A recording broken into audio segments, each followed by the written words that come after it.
151 সদস্য বিশিষ্ট নতুন কমিটি ঘোষণা করা হয়েছে।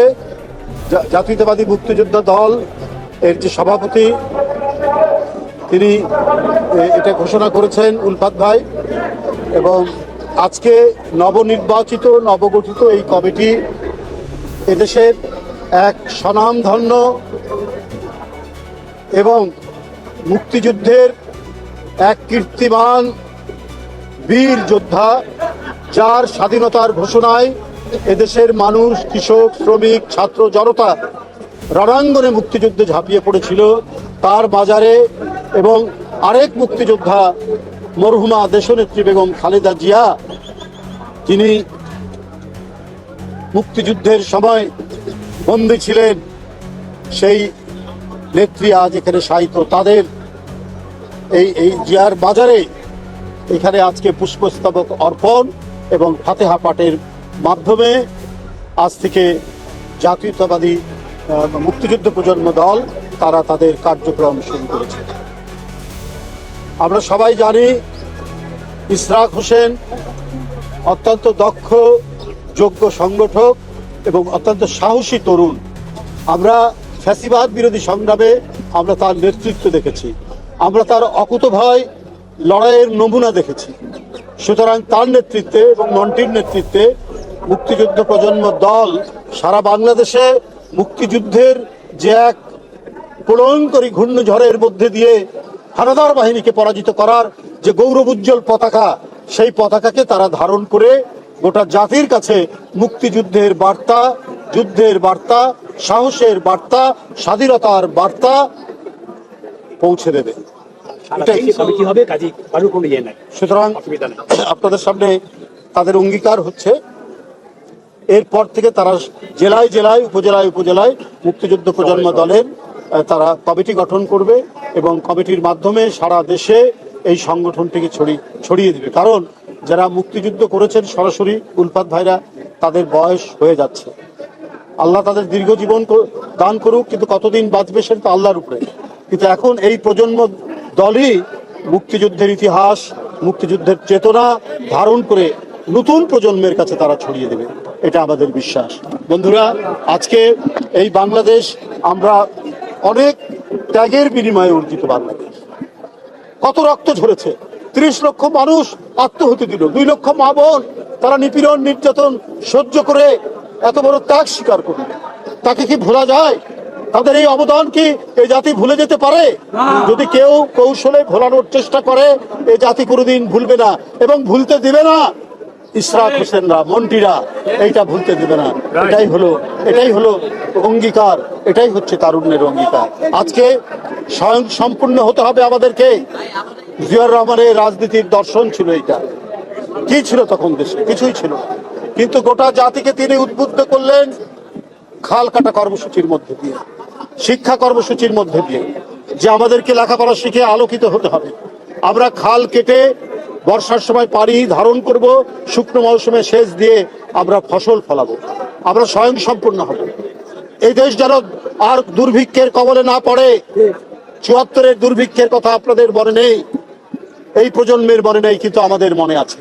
ওই দুর্ভিক্ষ ঘুচাতে তিনি খাল খনন কর্মসূচি নিয়েছিলেন এবং তিনি যে এই যে অবদান রেখেছেন, আজও পর্যন্ত আমরা তার সেই অবদানের সুফল ভোগ করছি। তাই আমি মনে করি তার সুযোগ্য পুত্র, তার জ্যেষ্ঠ পুত্র, গণতন্ত্রের আপসহীন সেনানী দেশনেত্রী বেগম খালেদা জিয়ার জ্যেষ্ঠ পুত্র তারেক রহমান দেশের প্রধানমন্ত্রী। তিনি ক্ষমতায় আসার আগে যে অঙ্গীকার করেছেন, যে প্রতিশ্রুতি দিয়েছেন, এবং ক্ষমতায় আসার পর জনগণের ভোটে, জোর করে নয়, একবারে অবাধ সুষ্ঠু নির্বাচন, যার জন্য 16 বছর এক দীর্ঘ সংগ্রাম, আত্মদান, গুম খুন, ক্রস ফায়ারে এক ভয়ঙ্কর বিভীষিকার মধ্যে বিএনপি হেঁটে গিয়ে অনেক সন্তানকে তারা হারিয়ে দিয়েছে, আমরা গুম হয়ে গেছে, ক্রস ফায়ারের শিকার হয়েছে। এত আত্মদানের মধ্যে দিয়ে আমাদের পাওনা যে গণতন্ত্র, আমরা সেটা পেয়েছি জনাব তারেক রহমানের নেতৃত্বে। তার নেতৃত্বে তিনি ক্ষমতায় এসেই তিনি তার প্রতিশ্রুতি বাস্তবায়ন শুরু করেছেন। তিনি ফ্যামিলি কার্ড দিচ্ছেন, তিনি ফার্মার্স কার্ড দিচ্ছেন, দিনাজপুরে খাল খনন করছেন, একটার পর একটা প্রতিশ্রুতি পালন করে যাচ্ছে। সুতরাং আমি আগেও বলেছি যে তারেক রহমানের নেতৃত্বে আমরা আবার সব দিক থেকে জ্বালানির সংকট, এই সংকট আমি আগেই বলেছি এটা বাংলাদেশের জন্য নয়, এটা বাংলাদেশের নিজস্ব সংকট নয়, এটা বিএনপি এই সংকট তৈরি করেনি, এটা একটি আন্তর্জাতিক সংকট, এটা মধ্যপ্রাচ্যে যুদ্ধের কারণে এই সংকট, কিন্তু সেটাও আস্তে আস্তে কাটিয়ে উঠছে। তবে পাশাপাশি আমাদের এই ব্যবস্থাও নিতে হবে, বারবার যে অঙ্গীকার করেছেন জনাব তারেক রহমান যে রিনিউয়েবল যে এনার্জি, সেই এনার্জির তিনি যে প্রতিশ্রুতি দিয়েছেন সেটা তিনি অবশ্যই করবেন। আপনারা জানেন যে পাকিস্তানে রুফটপ সোলার প্যানেল বসিয়ে তারা বিলিয়ন বিলিয়ন ডলার তারা সাশ্রয় করেছে। এই বিলিয়ন ডলার দিয়ে যে তেল কিনতে হতো, ফুয়েল কিনতে হতো, সেটা কিনতে হয় না। এই উপমহাদেশের মধ্যে তারা একটা দৃষ্টান্ত তারা তৈরি করছে। এই নবায়নযোগ্য যে জ্বালানি অর্থাৎ সোলার মানে সৌর তাপকে দিয়ে যে জ্বালানির যে চাহিদা মেটানো হচ্ছে, বিদ্যুতের চাহিদা মেটানো হচ্ছে, বাংলাদেশ সেটা করবে। আমি সরকারের কাছে অনুরোধ করব এই রুফটপ সোলার প্যানেলে যে ট্যাক্স আছে সেই ট্যাক্স শূন্যের কাছাকাছি নিয়ে আসুন। বিদ্যুৎ মন্ত্রীকে বলবো শূন্যের কাছাকাছি নিয়ে আসুন, এটা উৎসাহিত করুন এবং এর যন্ত্রাংশ আমদানি করতে যে ধরনের ট্যাক্স দিতে হয়, ট্যারিফ দিতে হয়, সেটা কমিয়ে দিন, যাতে মানুষ তাদের ছাদে সৌর প্যানেল বসিয়ে বিদ্যুৎ চাহিদা পূরণ করতে পারে, যাতে আর কারো দিকে মুখ চেয়ে অন্য কোনো দেশের মুখ চেয়ে আমাদেরকে থাকতে না হয়। বন্ধুরা আমার, সেই দিকে আমাদের দেখতে হবে। আমাদের সরকারের যারা মন্ত্রীরা আছেন তাদেরকে যদি সদা সতর্কতা থাকতে হবে। সদা সতর্ক না থাকলে নানা দিক থেকে নানা ঘটনা মোকাবেলার প্রস্তুতি আপনাদের থাকতে হবে। গত 24 ঘন্টায় 11 জনের অধিক হামে মারা গেছে। কেন? আজকে এই হাম মোকাবেলায় আগে থেকেই সতর্ক অবস্থা নিয়ে আগে থেকেই এটা মোকাবেলা করার জন্য প্রস্তুতি নিতে হতো হেলথ মিনিস্ট্রিকে। আমার বিশ্বাস আপনারা দ্রুত এটার উপর ব্যবস্থা নিয়ে যাতে আর কোনো ধরনের মৃত্যু না হয় এই ব্যবস্থা নিতে হবে। কারণ জনগণের কাছে জবাবদিহি সরকার হচ্ছে জনাব তারেক রহমানের নেতৃত্বাধীন সরকার, কারণ জনগণের ভোটে নির্বাচিত সরকার। তিনি দিনরাত পরিশ্রম করে তার যে প্রতিশ্রুতি পূরণ করছেন, মন্ত্রীদেরকেও সেই প্রতিশ্রুতি পূরণে কাজ করতে হবে, যাতে বিনা চিকিৎসায়, যাতে বিনা ওষুধে মানুষ বিপন্ন হতে না পারে, যাতে কোনো ধরনের মহামারী গ্রাস না করতে পারে আমাদের দেশকে, সেই কাজও করতে হবে এই সরকারের বিভিন্ন মন্ত্রীদেরকে। আমি ধন্যবাদ জানাই আজকে নবনির্বাচিত যারা নতুন কমিটিকে, ইশরাক হোসেন প্রতিমন্ত্রী, ইশরাক হোসেন এমপি তার সভাপতিত্বে এবং মন্ত্রীর সাধারণ সম্পাদক হিসাবে এই কমিটি একটি যুগান্তকারী ভূমিকা পালন করবে এবং একটা দৃষ্টান্ত স্থাপন করবে, এই বলেই আমি আমার বক্তব্য শেষ করছি। এখন একটু শুভেচ্ছা দিবে আমাদের ইশরাক হোসেন, আমি পরে বলছি, একটু বলেন শুভেচ্ছা দিবে। পূর্ণাঙ্গ কমিটি কর্তৃক রাষ্ট্রপতি জিয়াউর রহমান এবং মরহুমা দেশনেত্রী বেগম খালেদা জিয়ার সমাধিস্থলের পুষ্পস্তবক অনুষ্ঠানের প্রধান অতিথি হিসেবে আমাদের প্রিয় নেতা, সাহসী নেতা, যিনি আমাদের বিগত ফ্যাসিবাদী আন্দোলনের দিক নির্দেশনা দিয়েছেন, নিজেও একজন রাজপথের লড়াকু সৈনিক এবং নেতা হিসেবে জাতির কাছে আবির্ভূত হয়েছেন, সেই নেতা জনাব রুহুল কবির রিজভী আহমেদ আমাদের মাঝে উপস্থিত আছেন। বাংলাদেশ জাতীয়তাবাদী মুক্তিযোদ্ধা দলের সংগ্রামী সভাপতি, ৭১-এর বীর মুক্তিযোদ্ধা জনাব ইশতিয়াক আজিজ উলফাত এবং আমার সেক্রেটারি ডক্টর KMI মন্টি সহ নবগঠিত কমিটির সকল নির্বাচিত সদস্য সবাই উপস্থিত আছেন এবং আমাদের সাথে উপস্থিত আছেন বাংলাদেশ জাতীয়তাবাদী দলের স্বেচ্ছাসেবক বিষয়ক সম্পাদক জনাব মীর শরাফত আলী শকু সহ উপস্থিত সবাইকে আন্তরিকভাবে ধন্যবাদ এবং কৃতজ্ঞতা জানাচ্ছি।